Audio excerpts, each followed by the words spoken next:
Dieu contrôle tout. Alors pourquoi il juge mes actions? C'est logique. Si Dieu est omniscient, omnipotent et omniprésent, alors il contrôle tout ce qui se passe. Donc si je fais le mal, ce n'est pas vraiment moi, c'est lui.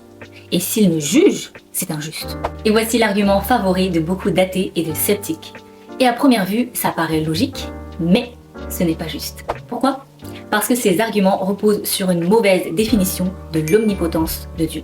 Bienvenue dans le 3e épisode de notre série « Je réponds aux athées ». Beaucoup de personnes pensent qu'on ne peut pas concilier l'omnipotence de Dieu et le libre arbitre humain. Mais si on définit correctement les termes, on se rend compte d'une chose. Le libre arbitre n'est pas un obstacle à la puissance de Dieu, mais il en fait partie. Dieu n'est pas omnipotent parce qu'il manipule chaque seconde de ta vie. Il est omnipotent parce qu'il est tout puissant dans la création. Et comme on l'a vu dans l'épisode précédent, parce que Dieu est bon, il a intégré la liberté au cœur de la création. Il dit dans Deutéronome 30, « J'ai mis devant toi la vie et la mort, la bénédiction et la malédiction. Choisis la vie. » La liberté, c'est Dieu qui la donne. Mais le choix, c'est toi qui le fais. Donc la toute-puissance de Dieu ne signifie pas qu'il contrôle tout en direct. Elle signifie qu'il a créé un univers régi par des lois physiques et morales, capables d'évoluer et de fonctionner sans intervention constante. Et la Bible le montre clairement. Dans Jérémie 10, il est écrit « Il a créé la terre par sa puissance. Il a fondé le monde par sa sagesse. Il a étendu les cieux par son intelligence. » En fait, la toute-puissance de Dieu se manifeste dans sa création. Un système cohérent qui n'a pas besoin d'être piloté seconde par seconde. Et même le célèbre physicien Paul Dirac l'affirme. Dieu est un mathématicien de tout premier ordre et il a utilisé des mathématiques très élaborées pour construire l'univers.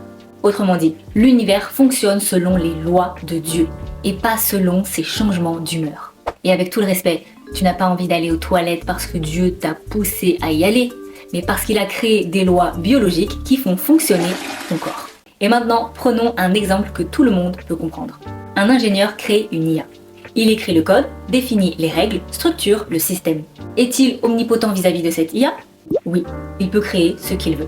Est-ce qu'il contrôle chaque geste et chaque réponse? Non, surtout s'il lui a donné une autonomie. Et il peut même la rendre capable de choisir, d'apprendre et de corriger son propre code. Et maintenant imagine, l'ingénieur laisse 1 an à l'IA pour accomplir une mission. Il revient donc au bout d'1 an et découvre que l'IA est devenue complètement toxique. Elle ment, manipule, pirate des données confidentielles et menace même son créateur. Question: que feriez-vous à la place de l'ingénieur? Et la plupart répondront: on débranche la machine. En fait, cette image, c'est exactement le rapport entre Dieu et l'humanité. Dieu est tout puissant dans la création, il nous a donné le libre arbitre, mais à la fin, il vient évaluer non seulement ce qu'on a fait, mais ce que nous sommes devenus. Et beaucoup de personnes imaginent un Dieu capricieux et tyrannique. Si tu ne m'aimes pas, je te fais mourir. Mais en réalité, le jugement de Dieu ressemble plutôt à une équation logique. Si tu rejettes Dieu, tu rejettes la source de vie. Et si tu te sépares de la vie, alors tu embrasses la mort. C'est QFD. Et Dieu, dans sa nature, est parfaitement cohérent. Alors il ne peut pas coexister avec ce qui est contraire à sa nature. L'injustice, la haine, le mensonge, la corruption. Et puisque personne ne peut se considérer juste devant la perfection divine, Dieu a envoyé Jésus-Christ. Dans Romains 3, il est écrit « Car tous ont péché et sont privés de la gloire de Dieu, et ils sont gratuitement justifiés par sa grâce, par le moyen de la rédemption qui est en Jésus-Christ. » Et c'est ici que l'équation bascule. Parce qu'un Dieu juste doit juger le mal, mais un Dieu d'amour paye le prix à ta place. Alors il a pris le poids du jugement sur lui-même en Jésus-Christ, non pour t'accuser, mais pour te sauver.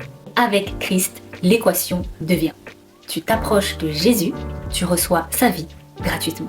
Le jugement montre la justice de Dieu, mais la croix révèle son amour. Et c'est ensemble que les deux deviennent parfaitement cohérents. Un Dieu juste, mais plein d'amour. Dis-moi ce que t'en penses dans les commentaires, on se retrouve